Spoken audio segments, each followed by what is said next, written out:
Let's talk about pain and why, in some ways, it can be good for society. This is Paul Volcker. He was the Federal Reserve Chairman from in the 1970s, 1980s.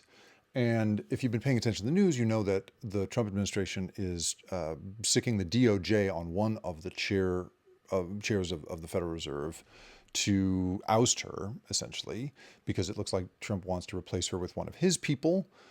He's already, trying to make that possible because another reserve chairperson resigned already. And he wants interest rates to come down, as he has said over and over again.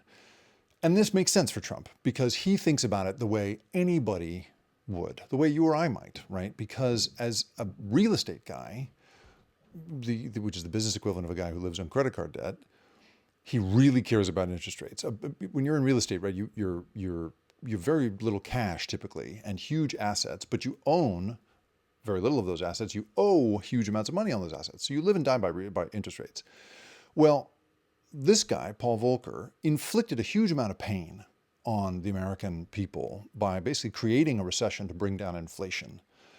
And I think about his example right now as I think about what it's going to take for us to rein in big tech and AI specifically. Because if we keep following our individual desires, I think the wheels are going to come right off.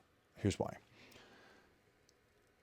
If you were to follow right now, I think the instincts of your average person around AI, and even I am guilty of this, right? Like I wrote a whole book, The Loop, about why it is we should not use this stuff and why it's going to be damaging to our expertise and our ability to connect with one another and our just agency and ability to make choices. And yet, like anybody, right, I find that it's incredibly useful and fast for silly tasks, right? And I, even though I consider it cheating, have totally used it to like write a thing or, do my research for me. And so I understand like my individual impulse is not in alignment with my standards around this stuff. And for me to really, I think, abide by the kinds of rules that I think we should all be abiding by as a society in order to protect our connection with each other and our skills and our ability to make good choices, I think we need something that inflicts a little bit of pain, at least on those companies that are making this stuff, but maybe also on us in denying us some of the, convenience that this stuff affords, because in the long term, it can be so destructive to society in all these different ways that you've seen enumerated by me and many other people many, many times. So Volcker was willing to be that guy. He was willing to be a very unpopular person as an independent chair of the Fed, someone who was not under political pressure.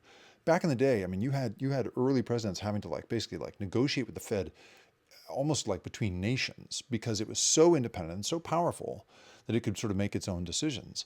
Now, there are many ways you can criticize the Fed for the choices it has made, and I have no doubt that you'll flame me in the comments for that. But I would just point out, it is the nature of an independent agency like this that allows somebody like Volcker to say, you know what? We have to inflict recession on the American people in order to head off inflation, because this guy, like many others, had seen what happens in an economy like post-World War I Germany, or, any of a, dozen post-colonial nations that were devastated by inflation, right? Wheelbarrows of money to buy a single loaf of bread kind of stuff. And he wanted to head that off the United States. And in order to do that, he couldn't just follow the desires of, your average person looking to buy a house, your average person looking to get a car loan. He had to think about the bigger picture. And, I just think that the following our instincts and our noses approach to thinking about AI or to thinking about inflation and interest rates is going to just get us into trouble. And so that's part of why I'm extra disturbed to see the DOJ sicked on this chairperson in the clear interest of just trying to hand the Fed to cronies of the president who will do his bidding as a real estate guy. And so I think I'm just thinking a lot right now about what is the longer term big picture goal of a society, of a supra-individual society, right? The rules and regulations that we have agreed upon to make society better in the long term.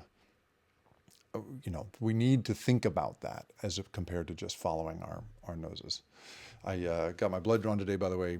Make sure you get your flu shot. That's what I did today.